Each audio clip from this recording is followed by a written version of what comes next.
So we made it to the spot. We're gonna be sneaking my kayak on this pond today. It's around 7:30 in the morning. We got here right at sunrise. Let's get this bad boy loaded in the water.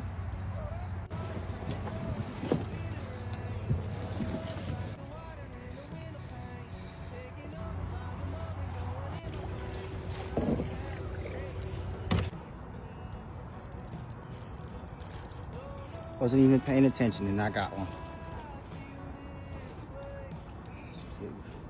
Got a good boat flip.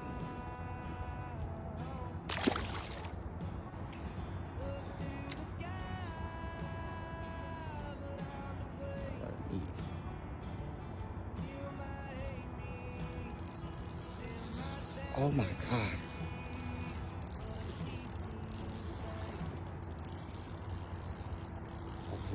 He's big.